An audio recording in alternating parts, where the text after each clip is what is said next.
আজকে আমি আপনাদের এমন একটা পদ্ধতির সঙ্গে পরিচয় করে দেব, যেটা সম্পর্কে আপনারা অনেকে অবগত নন। এটা হচ্ছে মাচাং পদ্ধতিতে মরিচ চাষ।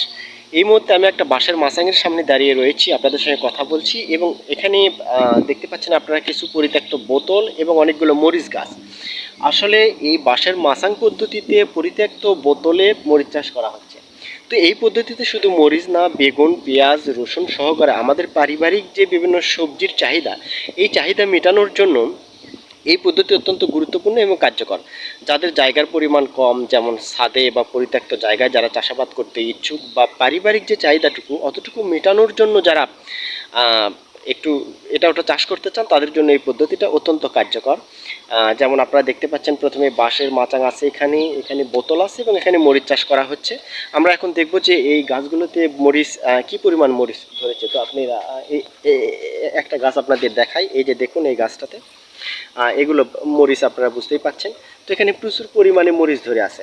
আসলে এই পদ্ধতিটা মূলত স্বল্প জায়গায় অধিক পরিমাণ সবজি কী করে উৎপাদন করা যায়, এবং যাদের জায়গার পরিমাণ কম, যেমন ছাদে চাষ করতে চান অথবা বাড়ির বারান্দায় বা বেলকুনিতে বা পরিত্যক্ত কোনো জায়গায় চাষ করতে চান, তাদের জন্য এই পদ্ধতিটা অত্যন্ত গুরুত্বপূর্ণ এবং কার্যকরী। কারণ এখানে অত্যন্ত অল্প জায়গায় অধিক পরিমাণে সবজি উৎপাদন করা সম্ভব। যেমন মরিচ হলেও আপনারা দেখেন, এটা প্রায় একটা, দুইটা, তিন তলা বিশিষ্ট, এবং প্রত্যেকটা তলায় দুই দিকে মুখ করে বোতল রাখা হয়েছে এবং অনেক পরিমাণ গাছ ধরেছে।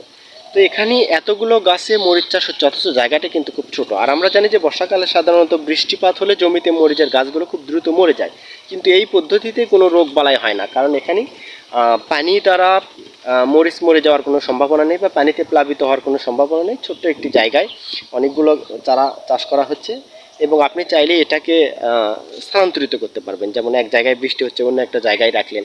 তো যাদের বাড়িতে জায়গার পরিমাণ কম, যেমন তারা একটু বেলকুনিতে চাষাবাদ করতে পারবেন, বা ছাদের উপরে চাষাবাদ করতে পারবেন, বা পরিত্যক্ত কোনো জায়গায় চাষাবাদ করতে পারবেন। তো এইটুকু অল্প জায়গায় যেহেতু অধিক পরিমাণে চারা চাষ করা যাচ্ছে, এবং অধিক পরিমাণে, তাহলে অধিক পরিমাণে ফলনও হবে। সুতরাং অল্প পরিমাণ জায়গায় অধিক পরিমাণ ফলনের জন্য এই পদ্ধতিটা অত্যন্ত কার্যকর বলে আমার কাছে মনে হচ্ছে। আপনারা যারা চাষাবাদ করতে চান, তাহলে এই পদ্ধতি অবলম্বন করে বাড়িতে বা বেলকনিতে বা বাগানে মরিচ, পেঁয়াজ, বেগুন সহ শীতকালীন এছাড়াও সারা বছর চাষ করা যায় এমন বিভিন্ন ধরনের সবজি চাষাবাদ করতে পারবেন। ধন্যবাদ সবাইকে। আসসালামু আলাইকুম।